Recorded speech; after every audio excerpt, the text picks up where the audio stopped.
আসসালামু আলাইকুম, স্বাগত জানাচ্ছি আরটিভির দুপুরের সংবাদে। আপনাদের সঙ্গে থাকছি আমি রিদওয়ানা বিনতে জলিল। সকাল থেকে ফের রাজধানীর ধানমন্ডি ৩২-এ বঙ্গবন্ধু শেখ মুজিবুর রহমানের বাড়িটি গুঁড়িয়ে দেয়া হচ্ছে। অগ্নিসংযোগ এবং ভাঙচুর করা হচ্ছে শেখ হাসিনার বাড়ি সুধা সদনও। ভারত থেকে শেখ হাসিনার সোশ্যাল মিডিয়ায় দেয়া বক্তব্যকে কেন্দ্র করে ছাত্র জনতা ভাঙচুর এবং অগ্নিসংযোগ করেন। নিষিদ্ধ সংগঠন ছাত্রলীগ নেতাদের সঙ্গে ভার্চুয়াল বক্তব্যের প্রতিবাদে মার্চ টু ধানমন্ডি এবং বুলডোজার কর্মসূচি ঘোষণা করে বিক্ষুব্ধরা।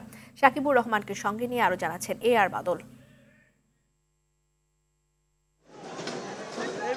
স্বৈরাচার শেখ হাসিনার প্রতি ছাত্র জনতার ক্ষোভের সব আগুন যেন এবার গিয়ে পড়ল ধানমন্ডি ৩২-এ শেখ মুজিবুর রহমানের বাড়িতে। সকাল থেকেই তীব্র ক্ষোভের কারণে বাড়িটি নিশ্চিহ্ন করতে গুঁড়িয়ে দেওয়ার কাজ শুরু করে ক্ষুব্ধরা। এক্সক্যাভেটরের একের পর এক আঘাতে ধসে পড়ে শেখ মুজিবুর রহমানের বাড়ির প্রতিটি ইট। এ সময় নানানভাবে মানুষরা স্বৈরশাসকের বিরুদ্ধে ক্ষোভের বহিঃপ্রকাশ করেন। আমাকে গুলি করে আমার পুরুষঙ্গের উপরে আঘাত করে করে আমার পুরুষঙ্গ খণ্ড বিখণ্ড করে হয়েছিল। আমার প্রস্টেট নষ্ট হয়ে গেছে। আজকে আমি প্রস্রাব করলে প্রস্রাব 1 সেকেন্ড, আমার প্রস্রাব ধরলে 1 সেকেন্ড থাকে না, তারপর নষ্ট হয়ে যায়। এটা আওয়ামী লীগের দেওয়া রোগ। আমার মতো কত হাজার লক্ষ মানুষকে অঙ্গহানি করা হয়েছে, অনেক মাকে বিধবা করা হয়েছে, সন্তানহারা হয়েছে, স্ত্রীকে বিধবা করা হয়েছে, সন্তানকে পিতহারা করা হয়েছে। তারা জানায় দেশে ফ্যাসিবাদের কোনো চিহ্ন রাখা হবে না। আওয়ামী লীগের মতো অন্য কোনো দল স্বৈরাচারী হয়ে উঠলে তাদেরও একই পরিণতি ভোগ করতে হবে বলে হুঁশিয়ারি দেন ছাত্র জনতা। এর আগে বুধবার রাত ৮টার পর মূলত বাড়িটি ভাঙচুর শুরু করেন উত্তেজিত মানুষরা। এ সময় বিক্ষুব্ধ জনতাকে উল্লাস ও ঝাঁঝালো বক্তব্য দিতে দেখা যায়। রাষ্ট্র সংস্কার ছাড়া নির্বাচনের কথা বলে তাদের সবাইকে বলতে চাই, যদি এরকম উল্টাপুল্টা কোনো কাজ করতে চান এবং এই শেখ হাসিনা বা আওয়ামী লীগকে পুনরায় গঠন করতে চান, তাহলে তাদের অবস্থা ঠিক এমনভাবে কবর রচিত হবে। অনেকে বলেন শেখ হাসিনা দেশের বাইরে বসে দেশ নিয়ে ষড়যন্ত্র করলে আরো কড়া জবাব দেয়া হবে। টুঙ্গিপাড়ার কিবলা আমরা ঘুরিয়ে দিব ইনশাআল্লাহ। এই বাংলাদেশে আওয়ামী লীগের বিরুদ্ধে আমরা সবাই এক। স্বৈরাচার যত উকিঝুঁকি মারবে তত তাদের যে আস্তানা আছে, স্তম্ভ আছে, সেগুলো ঘুরিয়ে দেওয়া হবে। ধানমন্ডিতে শেখ হাসিনার বাড়ি সুধা সদনেও ভাঙচুর করে সাধারণ মানুষ। স্বৈরশাসক শেখ হাসিনা নিষিদ্ধ সংগঠন ছাত্রলীগ নেতাদের সঙ্গে ভার্চুয়াল মিডিয়ায় মিটিং করার খবর প্রকাশের পর সোশ্যাল মিডিয়ায় উত্তেজনা শুরু হয়। বৈষম্য বিরোধী ছাত্র আন্দোলনে অংশ নেয়া অনেক ছাত্র জনতা ও অনলাইন অ্যাক্টিভিস্ট ফেসবুকে ধানমন্ডি ৩২ অভিমুখে বুলডোজার মিছিল এবং মার্চ টু ধানমন্ডি ৩২ কর্মসূচির ডাক দেয়। বৈষম্য বিরোধী ছাত্র আন্দোলনের আহ্বায়ক হাসনাত আব্দুল্লাহ ফেসবুক পোস্টে বলেন, বাংলাদেশ ফ্যাসিবাদের তীর্থভূমি মুক্ত হবে। মূলত এরপরই শুরু হয় ভাঙচুর ও অগ্নিসংযোগের ঘটনা। আর বাদল, আরটিভি, ঢাকা। দর্শক, এই মুহূর্তে ধানমন্ডি ৩২ নম্বরে রয়েছেন সহকর্মী সাকিবুর রহমান, সরাসরি যোগ দিচ্ছেন তিনি। সাকিব, সকাল থেকেই তো বাড়িটি ঘুরিয়ে দেওয়ার কাজ চলছিল, এই মুহূর্তে কি অবস্থা, সেখানে কি চলছে? বিদ্যুৎ এখনো কিন্তু বাড়ির যে ঘুরিয়ে দেওয়ার কাজ ধানমন্ডি ৩২ বুলডোজার কর্মসূচিতে সেটি পালন হচ্ছে। আপনাকে একটু দেখানোর চেষ্টা করি। বুলডোজার যদিও নেই, কারণ এখানে উৎসুক জনতার এত ভিড়, সেখানে বুলডোজার যখন সকালবেলা চালাতে যায় তখন মানুষজন এখানে আহত হওয়ার একটি সম্ভাবনা ছিল, যার ফলে কিন্তু সেই বুলডোজার থেকে সরিয়ে ফেলা হয়েছে এবং সাধারণ যে মানুষ রয়েছে তারা কিন্তু তাদের মতো করে এই বাড়ি ভাঙার কাজ করছে এবং সাধারণ মানুষের সঙ্গে আমি কথা বলেছি, সবাই কিন্তু একই কথাই বলছি যে আগামীতে কেউ যাতে স্বৈর শাসক হয়ে উঠতে না পারে, তাদের জন্য একটি বড় উদাহরণ হবে এই ধানমন্ডির ৩২-এর বঙ্গবন্ধুর বাড়িটি। কারণ শেখ হাসিনা যেভাবে ফ্যাসিবাদ হয়ে উঠেছে, তিনি এই বাংলাদেশের মানুষকে শোষণ করেছেন, তারই কিন্তু একটি ক্ষোভের এই ধানমন্ডি ৩২-এর। এখানে আমরা অনেক মানুষকে দেখেছি, সাধারণ মানুষ, বিশেষ করে যারা অফিসগামী মানুষ রয়েছে, আশপাশের এলাকার মানুষ রয়েছে, তারা গণমাধ্যমে দেখে কিন্তু অনেকে নিউজ দেখে এখানে দেখতে এসেছেন। অনেকে তার একটি ছবি তুলে রাখছেন, এখানে বলছেন যে আসলে ইতিহাসের একটি অংশ, যার ফলে তারা ছবি তুলে রাখছেন, ভিডিও তুলে রাখছেন এবং পাশাপাশি সবাই বলছে যে আসলে দেশে যাতে কোনোভাবে সবার শেষে পরবর্তীতে না ওঠে, তারা যাতে এই জায়গাটি থেকে শিক্ষা নেয় সেটির আহ্বান ছিল সবার মুখে। এবং এই কর্মসূচি কিন্তু যতক্ষণ পর্যন্ত বিশেষ বাড়িটি পুরোপুরি ভেঙে ফেলা হবে ততক্ষণ পর্যন্ত কর্মসূচি হয়তো উচ্ছুক জনতাকে যদি সরানো যায়, তার পরবর্তীতে হয়তো বুলডোজার নিয়ে এসে আবারও ভাঙার কার্যক্রম চলবে। এই ছিল আমার কাছে ধানমন্ডি ৩২ থেকে সর্বোচ্চ। শব্দ ত্রুটি হয়তো ছিল, কিন্তু আমরা যতদূর বুঝতে পারলাম এখনো গুড়িয়ে দেওয়ার কাজটি সেখানে চলছে। সাকিব আমাদের তেমনটি জানাচ্ছিল। সাকিবকে ধন্যবাদ। এদিকে দেশের বিভিন্ন স্থানে ছাত্র জনতার বুলডোজার কর্মসূচি চলছে। খুলনার শেখ হেলালের বাড়িতে বুলডোজার দিয়ে হামলা এবং ভাঙচুর চালিয়েছে বিক্ষুব্ধ ছাত্র জনতা। কুষ্টিয়ায় আওয়ামী লীগের যুগ্ম সাধারণ সম্পাদক মাহবুবুল আলম হানিফের বাড়িতে আগুন এবং এক্সকাভেটর দিয়ে বাড়ি গুড়িয়ে দেওয়া হয়। চুয়াডাঙ্গার বিভিন্ন স্থানে বিক্ষোভ এবং শেখ মুজিবের মুরাল ভাঙচুরের ঘটনা ঘটেছে। প্রতিনিধিদের তথ্যচিত্রে আরও জানাচ্ছেন নুসরাত জাহান সিনথি।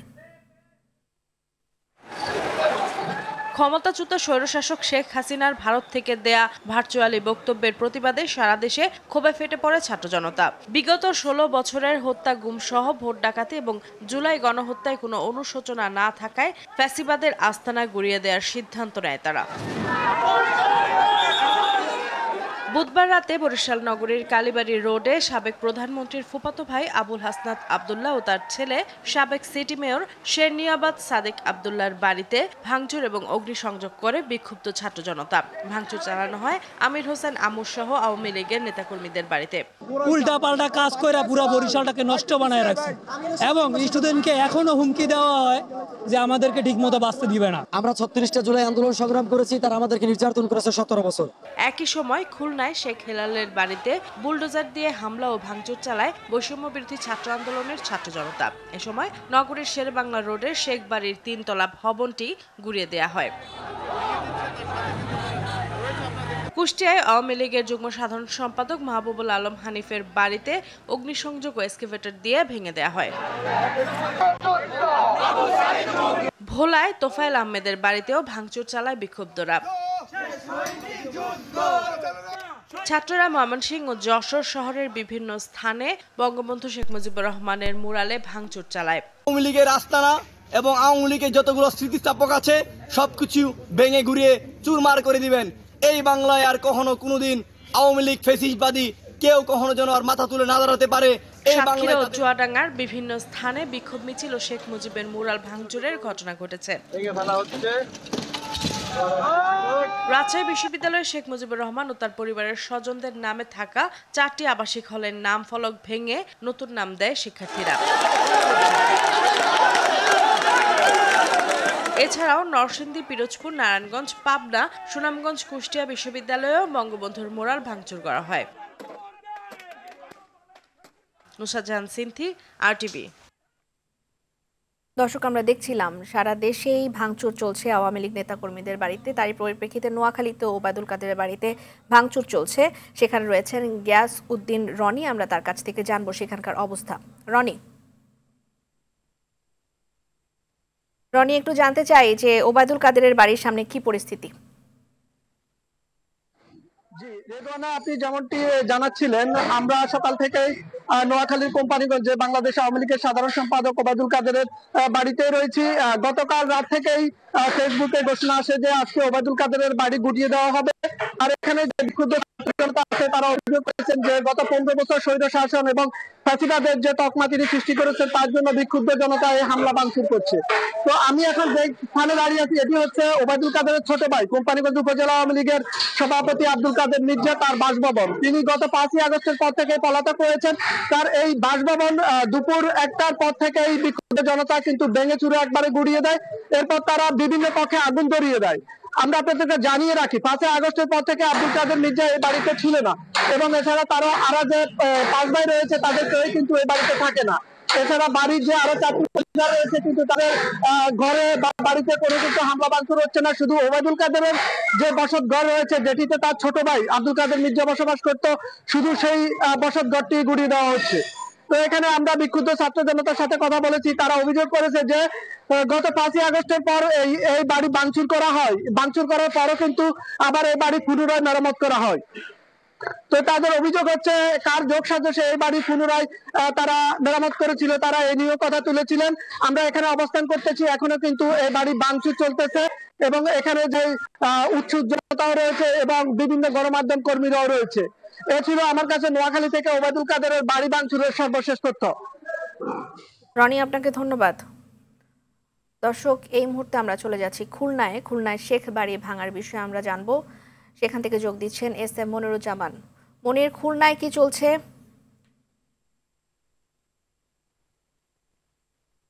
মনির আমাকে শুনতে পাচ্ছেন আশা করি। মনির, একটু জানাবেন যে বাড়িঘর ভাঙার বিষয়ে, একটু জানাবেন শেখ বাড়ি ভাঙার বিষয়ে। হ্যাঁ রিদওয়ানা, যেমনটা বলছিলেন, ঢাকা নোয়াখালীর মতো খুলনায়ও কিন্তু শেখ হাসিনার চাচাতো ভাই শেখিলাল, জুয়েল, সোহেল, রুবেল বাবু যে বাড়িতে অবস্থান করতেন এই বাড়িটি শেখ বাড়ি নামে পরিচিত। আর এই বাড়ি থেকেই কিন্তু খুলনা সহ আশপাশের প্রতিটি জেলা অর্থাৎ এই দক্ষিণ অঞ্চলের রাজনীতি নিয়ন্ত্রণ করা হতো। এই বাড়ি থেকে কিন্তু ব্যবসা, টেন্ডার নিয়ন্ত্রণ করা হতো বলে অনেকেই কিছুক্ষণ পূর্বে আমাকে জানিয়েছেন।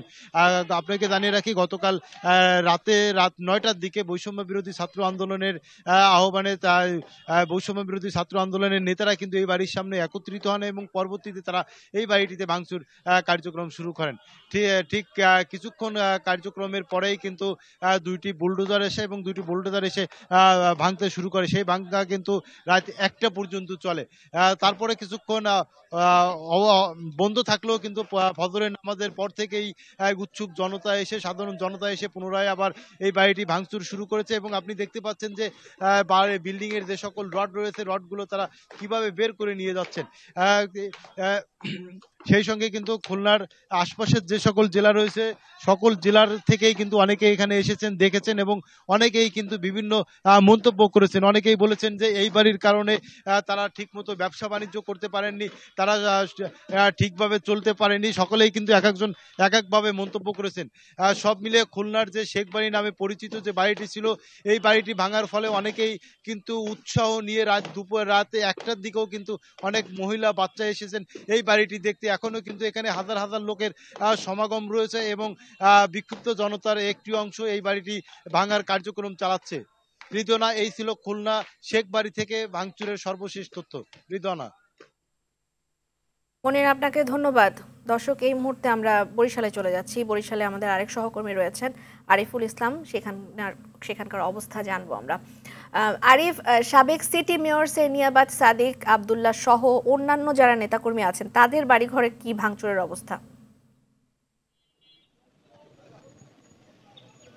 যে রিদওয়ানা, ধন্যবাদ আপনাকে। আসলে আপনি যেমনটি জানতে চেয়েছেন, গতকালকে রাত 11টার পরপরই কিন্তু বৈষম্য বিরোধী ছাত্র আন্দোলন যারা রয়েছেন তারা কিন্তু বরিশালের সাবেক মেয়র এবং বরিশাল মহানগর আওয়ামী লীগের যে সাধারণ সম্পাদক এবং বঙ্গবন্ধুর যে ভাগ্নে আবুল হাসনাত আব্দুল্লাহ তার যেই বাসভবনকে, এই বাসভবনে কিন্তু থাকতেন বঙ্গবন্ধুর যে ভাগ্নে আবুল হাসনাত আব্দুল্লাহ, তার ছেলে সেনিয়াবাদ সাদিক আব্দুল্লাহ। এই বাসভবনটি কিন্তু রাত 12টার দিকে ভাঙচুর করেছে বৈষম্য বিরোধী ছাত্র আন্দোলনের যারা এখানে এসেছেন। তারা প্রথমেই কিন্তু তাদেরকে আইন শৃঙ্খলা বাহিনীর যারা সদস্য রয়েছেন তারা প্রথমে একটি শক্ত অবস্থান নেন। এর পরবর্তীতে যে বুলডোজার নিয়ে আসা হয় সেই বুলডোজারের চাবি পর্যন্ত নিয়ে যাওয়া হয় আইনশৃঙ্খলা বাহিনীর পক্ষ থেকে। পরবর্তীতে শিক্ষার্থীদের উপস্থিতি বেশি হওয়ার কারণে এবং তাদের আন্দোলন ত্বরান্বিত হওয়ার কারণে কিন্তু তাদেরকে সেই চাবিটি দিয়ে দেওয়া হয় এবং এরপর কিন্তু তারা এই বাড়িটি একদমই ভাঙচুর করে গভীর রাত অবধি পর্যন্ত। এই বাড়িটি ভাঙচুর করার পরে আওয়ামী লীগের যে উপদেষ্টা মণ্ডলীর সদস্য এবং 14 দলের মুখপত্র আলাস আমির হোসেন আমু, তিনি ঝালকাঠি 2 আসনের সংসদ সদস্য হলেও তার বরিশালে বাড়ি রয়েছে বগুড়া রোডে, সেই বাড়িটির এর পরবর্তী তার বাড়িটিও কিন্তু ভাঙচুর করা হয়। তো আজকে এইটাই যখন গভীর রাত অবধি পর্যন্ত ভাঙচুর পর তারা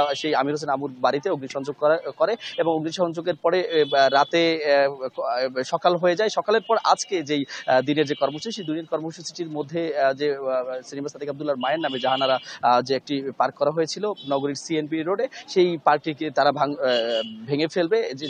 সেটি একটি অবৈধ স্থাপনা ছিল এমনটি সিটি কর্পোরেশন এবং যে সড়ক ও জনপথ বিভাগ আমাদেরকে জানিয়েছিল। তো সেই স্থাপনাটি ভাঙা হবে। কিছুক্ষণ আগে যে সদ্য সংবাদটি আমাদেরকে জানানো হয়েছে যে বরিশাল প্রেস ক্লাবের সামনে বঙ্গবন্ধুর একটি মুরাল রয়েছে এবং সেটিও কিছুক্ষণের মধ্যে সেটি তারা ভাঙচুর করবে এমনটি আমাদেরকে জানিয়েছেন যে এই সংগঠনটির যে মিডিয়ার যিনি দায়িত্বে রয়েছেন তিনি বলছেন যে বঙ্গবন্ধুর যেখানে যেখানে মুরাল রয়েছে এবং অবৈধ স্থাপনা রয়েছে, পাশাপাশি বরিশালের যে সদর আসনের সংসদ সদস্য সাবেক এবং পানি সম্পদ প্রতিমন্ত্রী কর্নেল অবসরপ্রাপ্ত জাহিদ ফারুক শামীম তার বাসায় কিন্তু ছোট পরিসরে হামলা করা হয়েছে এমনটি তথ্য আমাদের কাছে রয়েছে। তবে পরবর্তীতে কি সিদ্ধান্ত গ্রহণ করা হবে সেটি এখন পর্যন্ত আমাদেরকে জানানো হয়নি।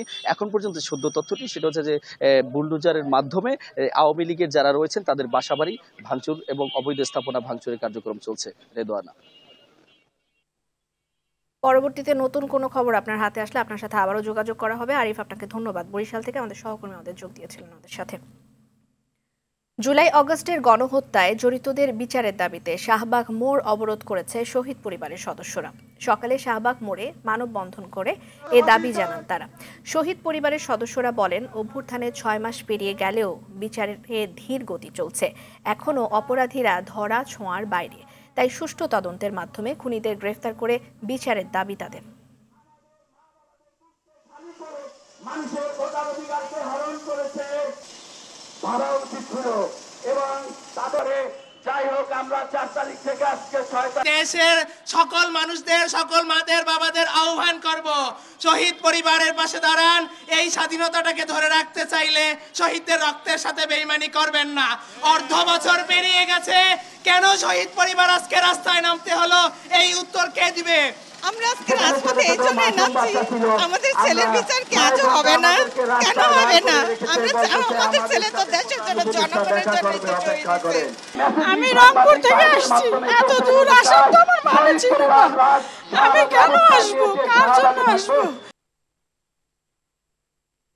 দর্শক, এই বিষয়ে বিস্তারিত জানাতে রাজধানী শাহবাগ থেকে যুক্ত হচ্ছেন বিপুল দেব রায়।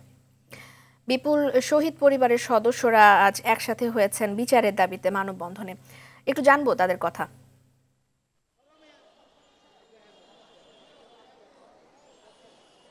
রেদওয়ানা, আসলে আপনি যেমনটা বলছিলেন, বেলা 11টা থেকেই শুরু হয়েছিল এখানকার যারা শহীদ পরিবারের সদস্যরা আছে শাহবাগের মোড়টি দখল করেছিল এবং রাস্তা অবরোধ করে তারা কিন্তু অবস্থান নিয়েছে শাহবাগের মোড়ে। এখনো পর্যন্ত তারা আছে। আমরা প্রায় বেলা এখন 2টা বাজে, 3 ঘন্টা যাবত ধরে তারা এই প্রতিটি সড়ক কিন্তু অবরোধ করে রেখেছে। আপনাকে দেখানোর চেষ্টা করছি যে আসলে এই সড়কগুলোতে অবস্থান নিয়েছে শহীদ পরিবারের সদস্যরা এবং সকালবেলা যে পরিমাণ শহীদ পরিবারের সদস্যদের উপস্থিতি ছিল এখন কিন্তু আরও বেলা বাড়ার সাথে সাথে বাড়তে শুরু করেছে। আমরা দেখেছি এই শহীদ পরিবারের বিভিন্ন মা বাবা ভাই বোনদের সাথে কিন্তু এখন কিছু শিক্ষার্থীরাও, ওই পরিবারের সদস্যরা যারা শিক্ষার্থী রয়েছেন তাদের বন্ধুবান্ধবরা কিন্তু হাজির হচ্ছেন এই শাহবাগের মোড়ে। অর্থাৎ তাদের দাবি একটাই, অর্থাৎ খুনি হাসিনার বিচারের পাশাপাশি আওয়ামী লীগের যারা এই হত্যাকাণ্ডের সাথে জড়িত তাদের বিচার করতে হবে, সেই সাথে জুলাই গণ অভ্যুত্থানের ঘোষণাপত্র সেটি দিতে হবে এবং পাশাপাশি তাদের যে আর্থিক যে অবস্থা, যে পরিবারের সদস্যগুলো মারা যাওয়ার পরে যে তাদের পরিবারগুলো অনেক কষ্টে রয়েছে,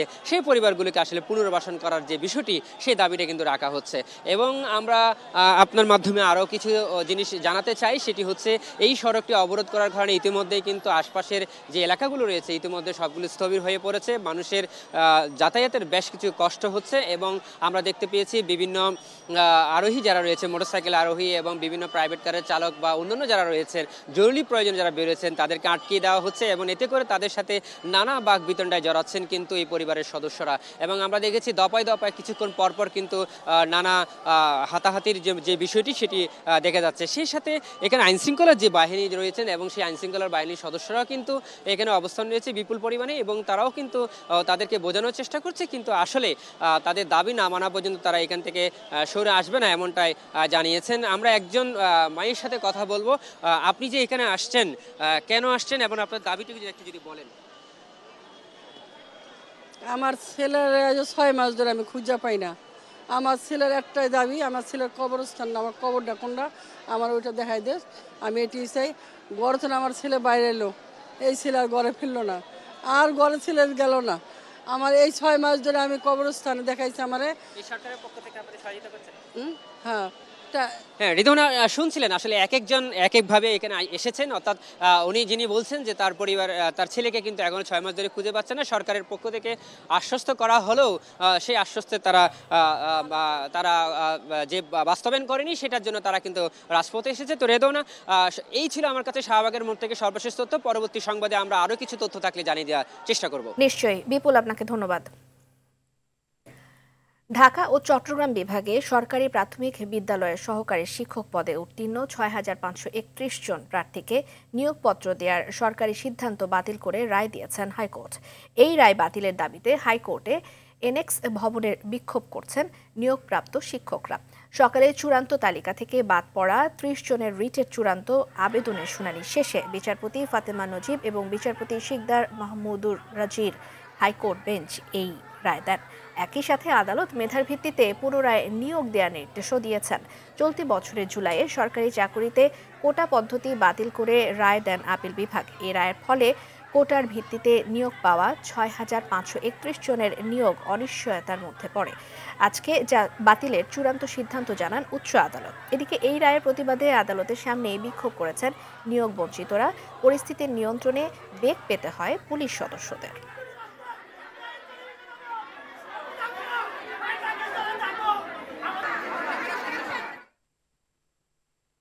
রাজধানীতে বেড়েছে মশার উপদ্রব, এতে অতিষ্ঠ নগরবাসী। কীটতত্ত্ববিদ অধ্যাপক ডক্টর কবিরুল বাশার বলেছেন যে গত বছরের তুলনায় এবার মশার ঘনত্ব দ্বিগুণ এবং জুন জুলাই মাসের তুলনায় প্রায় 10 গুণ। আর এ ধারা অব্যাহত থাকলে আগামী মার্চ মাস পর্যন্ত তা বেড়ে চরমে পৌঁছবে। শীতের শেষে তাপমাত্রা বেড়ে যাওয়ায় হঠাৎ মশার এই উপদ্রব। রফিকুল ইসলামের রিপোর্ট, ছবি তুলেছেন সাব্বির আহমদ। এডিস মশার প্রজনন মৌসুম না হওয়ায় ডেঙ্গুর প্রকোপ কমলেও রাজধানীতে বেড়েছে কিউলেক্স মশা। মশার উপদ্রবে ভোগান্তি বেড়েছে রাজধানীবাসীর। খাল, ড্রেন, ডোবা, নর্দমা সব জায়গায় মশার সরব উপস্থিতি। সন্ধ্যা নামলেই যার মাত্রা বেড়ে যায় কয়েক গুণ। সন্ধ্যা দিকে বেশি, রাত্রিবেলা দেখা গেল যে এই থেকে আশেপাশে সব বাড়িতেই মশা। ময়লাগুলির জন্য দেখা গেছে যে বাসাবাড়ি যাদের আছে তাদের এই বাসাবাড়িতে এই মশাগুলি উৎপত্তিটা বেশি বাড়তেছে আর কি দিনের পর দিন। মাঝে মধ্যে মশক নিধনের ওষুধ ছিটানো হলেও তা কোনো কাজে আসছে না। সিটি কর্পোরেশনের কিছু লোকজন আসে, মাঝে মাঝে এরা মশার ওষুধ নিয়ে আসে না, জাস্ট একটু পরিষ্কার করি চলে যায়। তাও আজকে 2 মাস নাই।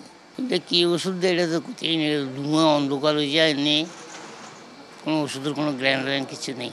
কীটতত্ত্ববিদ কবিরুল বাশার বলছেন, গত বছর জুলাই মাসে এক ডিবে যেখানে 15 থেকে 20টি মশার লার্ভা পাওয়া যেত সেখানে এখন পাওয়া যাচ্ছে 200-রও বেশি। এই মুহূর্তে দেখা যাচ্ছে যে 1 ঘন্টায় একটা মানুষকে যদি কোথাও বসিয়ে রাখেন, বিশেষ করে আপনি এই জায়গায় বসিয়ে রাখেন, 3 শতাধিক মশা একটা মানুষকে কামড়াতে আসছে। আমি নিশ্চিত করে বলছি আগামী দিনগুলোতে মার্চ মাস পর্যন্ত খুব বেশি আকারে বাড়বে যদি আমরা এখনই পরিস্থিতিকে সামাল দিতে না পারি। মশার বংশবিস্তার বাড়ার পেছনে জলবায়ু পরিবর্তনের বিরূপ প্রভাবকেও দায়ী করছেন এই বিশেষজ্ঞ। শীতে যখন মশার ডিম পাড়ে, এই ডিমগুলো সুপ্ত অবস্থায় থেকে যায় প্রকৃতিতে। যখনই বসন্তের আগমনের সূচনা হয় তখনই এক ব্যাচ ধরে সেই ডিমগুলো ফুটে লার্ভাতে রূপান্তরিত হয়, যে কারণে হঠাৎ এই মুহূর্তে মশার ঘনত্ব অনেক বেড়ে গেছে। সঙ্গে সঙ্গে আছে ড্রেন বা নর্দমা পরিষ্কার পরিচ্ছন্ন না থাকার কারণ। মশা নিধনে বৈজ্ঞানিক পদ্ধতি ব্যবহারের পাশাপাশি সমাজের সকল মানুষের সম্মিলিত প্রচেষ্টা প্রয়োজন বলে মনে করেন বিশেষজ্ঞরা। সিটি কর্পোরেশন কাজ করছে কিন্তু রেজাল্ট পাচ্ছেন না। কেন রেজাল্ট পাচ্ছেন না? কারণ হচ্ছে কাজটা বিজ্ঞান ভিত্তিকভাবে হয়তো হচ্ছে না। রফিকুল ইসলাম, RTV, ঢাকা। ফিলিস্তিনের পশ্চিম তীর এলাকার প্রশাসনিক রাজধানী রামাল্লা সহ বিভিন্ন শহরে অভিযান চালিয়ে অন্তত 30 ফিলিস্তিনিকে গ্রেফতার করেছে ইসরায়েলি সেনা। আল জাজিরা জানায়, বুধবার রামাল্লা এবং আশেপাশের এলাকায় ইসরায়েলি এসব অভিযানে শিশুদেরকেও গ্রেফতার করা হয়। এদিকে ডোনাল্ড ট্রাম্পের গাজা দখলের ঘোষণার পর থেকে নিন্দা ঝড় উঠেছে বিশ্বজুড়ে। ট্রাম্পের প্রস্তাব প্রত্যাখ্যান করে কখনোই গাজা না ছেড়ে যাওয়ার ঘোষণা দিয়েছে ফিলিস্তিনিরা। এছাড়া জাতিগত নিধনের পথ থেকে বেরিয়ে এসে গাজা ইস্যুতে টেকসই সমাধান খুঁজতে সকল পক্ষকে আহ্বান জানিয়েছেন জাতিসংঘ মহাসচিব অ্যান্টনিও গুতেরেস। বুধবার এক বিবৃতিতে এই আহ্বান জানান তিনি।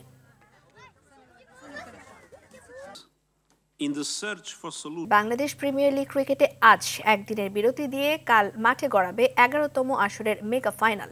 শিরোপা ঘরে তোলার মিশনে মুখোমুখি হবে ফরচুন বরিশাল এবং চিটাগাং কিংস। মিরপুরের শেরেবাংলা ক্রিকেট স্টেডিয়ামে শিরোপার লড়াই শুরু সন্ধ্যা 7টায়। প্লে অফের প্রথম কোয়ালিফায়ারে চট্টগ্রামকে হারিয়েই টানা দ্বিতীয়বারের মতো ফাইনাল নিশ্চিত করেছিল তামিম ইকবালের দল। ডিফেন্ডিং চ্যাম্পিয়নদের লক্ষ্য শিরোপা ধরে রাখার। এদিকে বরিশালের বিপক্ষে হারলেও শ্বাসরুদ্ধকর দ্বিতীয় কোয়ালিফায়ারে জয় পেয়েছে চিটাগাং।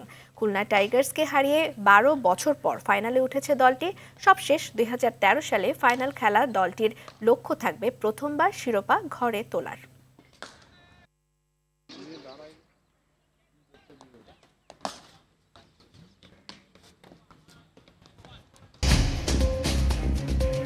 দুপুরের সংবাদ এ পর্যন্তই। জেলা সংবাদ 4:45টায় দেখার আমন্ত্রণ রইল। ধন্যবাদ সবাইকে।